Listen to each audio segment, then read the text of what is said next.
கோவை ஆர்எஸ்புரம் பகுதியில் திருநங்கைகளின் வாழ்வியலை உயர்த்தும் விதமாக மதுளை தாண்டு என நிகழ்ச்சி மூலமாக உதவிக்கரம் நீட்டியது கெப்சரா ஃபவுண்டேஷன் எனும் தன்னார்வ அமைப்பு. நெருக்கடிகளை கடந்து சாதித்து வரும் திருநங்கைகளுக்கும் சமூக ஆர்வலர்களுக்கும் விருது வழங்கிய கௌரவித்த அமைச்சர் சம்பத்குமார் மற்றும் பிரபல பாடகர் வி பிரசன்னா.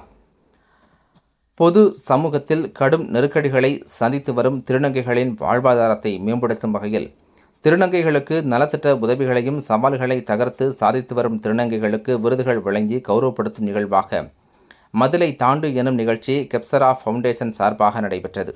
கோவை ஆர்எஸ்புரம் பகுதியில் உள்ள மாநகராட்சி கலையரங்கத்தில் நடைபெற்ற இந்த மதுளை தாண்டு நிகழ்ச்சியில் தமிழ்நாடு பிற்படுத்தப்பட்டோர் நலத்துறை அமைச்சர் சம்பத்குமார், கோவை மாநகராட்சி ஆணையாளர் கட்டா ரவி தேஜா, பிரபல பின்னணி பாடகர் பிரசன்னா உள்ளிட்டோர் கலந்து கொண்டு திருநங்கைகளுக்கு நலத்திட்ட உதவிகளையும் சாதனையாளர்களுக்கு விருதுகளையும் வழங்கி கௌரவித்தனர். தமிழ்நாட்டின் முதல்வர் ஜோசப் விஜய் அவர்களின் தாயார் ஷோபா சந்திரசேகர் காணொலி காட்சியின் வாயிலாக விழாவில் வாழ்த்துரை வழங்கினார்.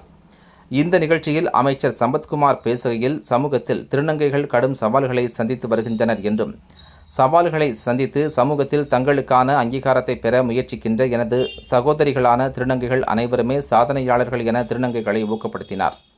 தமிழ்நாட்டின் முதல்வர் விஜய் அவர்கள் திருநங்கைகளின் வாழ்வியலை மேம்படுத்த உறுதுணையாக இருப்பதாக தெரிவித்த அமைச்சர் சம்பத், எப்போது வேண்டுமானாலும் என்ன உதவி வேண்டுமானாலும் உரிமையோடு கேளுங்கள் என திருநங்கைகளிடம் அமைச்சர் சம்பத் அன்பு கட்டளையிட்டார்.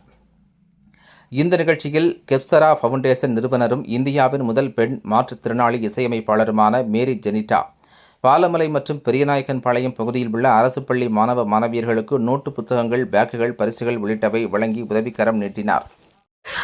எல்லாருக்கும் வணக்கம். This is Mary Jenita, founder of Kepsara foundation. இன்னைக்கு ஜூன் மாதம் 27ஆம் தேதி 2026 ஒரு கூட்டம் சமுதாயத்துடைய தலையெழுத்தை மாற்றக்கூடிய, ஒரு சரித்திரத்தை மாற்றக்கூடிய ஒரு ஃபர்ஸ்ட் ஸ்டெப்பை கெப்சரா ஃபவுண்டேஷன் எடுத்திருக்கு. இந்த ஃபர்ஸ்ட் ஸ்டெப்போட பேர் மதுளை தாண்டு, கிராஸ் த வால் அப்படின்னு. அப்போது பிறப்பில் யாரும் திருநங்கையாக வரதில்லை. அவங்களுடைய உடலில் வர்ற மாற்றங்களினால் அவங்க திருநங்கையாக மாற்றப்படுறாங்க. அதனால சமுதாயம் நிறைவேற புறக்கணிக்குது. ஸோ நான் புறக்கணிப்புனா என்னன்னு தெரியும், பசினா என்னன்னு தெரியும். நான் பேசிக்காக யூனியன் பேங்க் ஆஃப் இந்தியாவில் மேனேஜராக இருக்கிறதுனால வேலை முடிச்சுட்டு வரும்போது நிறைய இந்த துடியலூர் பகுதிகளில், கோயம்புத்தூரில் அங்கங்கே நான் பார்த்துருக்கேன். நம்முடைய திருநங்கை சகோதரிகள் நிறைய பேர் ரோட்டோரங்களில் நிற்கிறத, ரோட்டோரத்தில் சாப்பாட்டுக்காக வாழ்வாதாரம் கரெக்டாக இல்லாததுனால ரோட்டோரத்தில் நிற்கிறது ஒரு தேசத்தினுடைய சாபம். அதை எல்லாரும் கருத்தில் கொள்ளணும். சாப்பாடு இல்லாமல் நம்முடைய ஜனங்கள், அது யாராக இருந்தாலும் சரி, ஜனங்கள் தான் உயிர் தான். அதில் ஆணென்றோ பெண்ணென்றோ திருநங்கை என்றோ திருநம்பி என்றோ அப்படியெல்லாம் எதுவுமே கிடையாது. சாப்பாடு இல்லை, வாழ்வாதாரம் இல்லைன்னு ரோட்டில் சில தொழிலுக்காக நிற்கிறது அந்த தேசத்தினுடைய சாபம். ஸோ இதை மாற்றணும். ஈஸியாக அட்வைஸ் பண்ணிடலாம். ஸோ இதை மாற்றுறதுக்கு என்ன சொல்யூஷன் அப்படின்னா, சும்மா இந்த ஃபங்க்ஷன் நாங்கள் பண்ணலை. எனக்கு பசி என்னான்னு தெரியும், பட்டினி என்னான்னு தெரியும், வறுமைனா என்னன்னு தெரியும். வறுமையின் காரணமாக நான் மாற்றுத்திறனாளியாக இருந்ததுனால போக்குவரத்து வசதி எங்கள் ஊரில் அன்னைக்கு இல்லை. அது கன்னியாகுமரி மாவட்டத்தில் ஒரு கடற்கரை மீனவ கிராமம். அங்கே போக்குவரத்து வசதி இல்லாததுனால என்னுடைய அப்பா மெல்கியாஸ் அவர்கள் மீன் பிடிக்கிற தொழில் செய்கிறாங்க.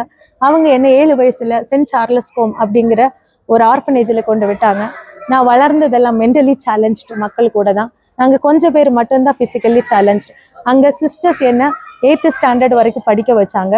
அதுக்கப்புறம் 9th to 12th வரை நேசமணி கழகம் டிப்போவில் உள்ள டிரைவர்ஸ் கண்டக்டர்ஸ் படிக்க வச்சாங்க. ஸ்கோலி கிராஸில் காலேஜில் சிஸ்டர்ஸ் என்ன ஃப்ரீயாக படிக்க வச்சாங்க, பிகாம். அதுக்கப்புறம் MBA சத்யபாமா யூனிவர்சிட்டியில் மறைந்த டாக்டர் JPR அவர்கள் என்னை சத்யபாமா யூனிவர்சிட்டியோட சான்சலர் படிக்க வச்சாங்க. ஸோ இந்த மாதிரி அநேகர் ஹெல்ப் பண்ணி தான் நான் இன்னைக்கு இந்த நிலைமையில் இருக்கேன். ஸோ என்னுடைய ஆசை, நான் வர்ற வழியிலலாம் இந்த திருநங்கை அக்காமாரை பார்க்கறதுனால நம்ம இதுக்கு என்ன சொல்யூஷன், என்னென்ன பசி என்னன்னு எனக்கு தெரியும், வறுமை என்ன எனக்கு தெரியும், ஃபினான்ஷியலாக ஸ்டபன் ஆகி நிற்கிற விஷயம் என்னென்னு எனக்கு தெரியும். ஸோ இப்படி ரோட்டில் யாரும் நிற்கக்கூடாது. அதுக்கு நம்ம என்ன செய்யலாம்? கெப்சரா ஃபவுண்டேஷன் நாங்கள் அதுக்காக இந்தியாவிலேயே எந்த கம்பெனியும் தராத ஒரு சுவையில் நாங்கள் டிஃப்ரெண்டான பிக்கிள்ஸ் பண்ணுறோம். அந்த பிக்கிள்ஸை நாங்கள் கண்டுபிடிச்சி அந்த பிக்கிள்ஸை மேனுஃபேக்சரிங் பண்ணுறோம். நிறைய கால்சியம் ப்ரோட்டீன் ப்ராடக்ட் மேனுஃபேக்சரிங் பண்ணுறோம். அதுக்கப்புறம் கெப்சரா ஃபவுண்டேஷன்லேயே நாங்கள் வந்து சின்னதாக கிளினிக் வச்சுருக்கோம். அதுலேயே வந்து நிறைய மருந்து மேனுஃபேக்சரிங் பண்ணுறோம். வெரிகோஸ் வெயின், இந்த மாதிரி நிறைய பைல்ஸ் வியாதிக்கானது, சோரியாசிஸ்க்கானது, இதெல்லாம். இந்த யூனிட் எல்லாம் எதுக்கு வச்சுருக்கோன்னா திருநங்கை சகோதரிகளுக்கு வேலை வாய்ப்பு கொடுக்க வேண்டும். ஸோ நாங்கள் ஒன்றை உண்டாக்கி வச்சுட்டு தான், ஒன்றை உருவாக்கி, ஒரு அவங்களுக்காக வேலை வாய்ப்பு கொடுக்குற நிறுவனத்தை உருவாக்கி வச்சுட்டு தான் இந்த மதிலை தாண்டு ஃபங்க்ஷன் அவங்களுக்காக பண்ணியிருக்கோம். அப்புறம் இன்னொன்று, திரும்பவும் படிக்கணும்னு ஆசைப்படுறவங்கள கெப்சரா ஃபவுண்டேஷன் கண்டிப்பாக வந்து அவங்களுக்கான படிப்புக்கான கல்விக்கான முயற்சியை நாங்கள் எடுப்போம்.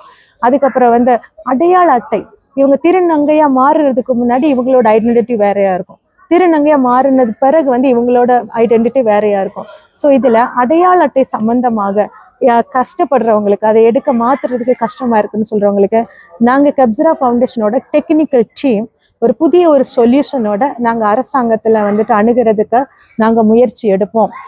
அப்போ இந்த ஒரு ஃபங்க்ஷன், அந்த ஃபங்க்ஷன்ல கலந்துக்கிட்ட minister of backward class welfare திரு சம்பத்குமார் அவர்கள் இந்த ஃபங்க்ஷனில் கலந்துக்கிட்டாங்க.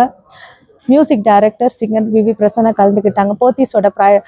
போத்தீஸோட வைஸ் பிரசிடென்ட் கலந்துக்கிட்டாங்க. எல்லாமே இன்னைக்கு இந்த ஃபங்க்ஷன் வந்துட்டு திருநங்கைகளுக்கு அடுத்த வாழ்வாதாரத்துக்கான ஒரு படிக்கல்லாக இது வந்துட்டு இருக்குது. இன்னும் நாங்கள் நிறைய செய்வோம். நன்றி, வணக்கம்.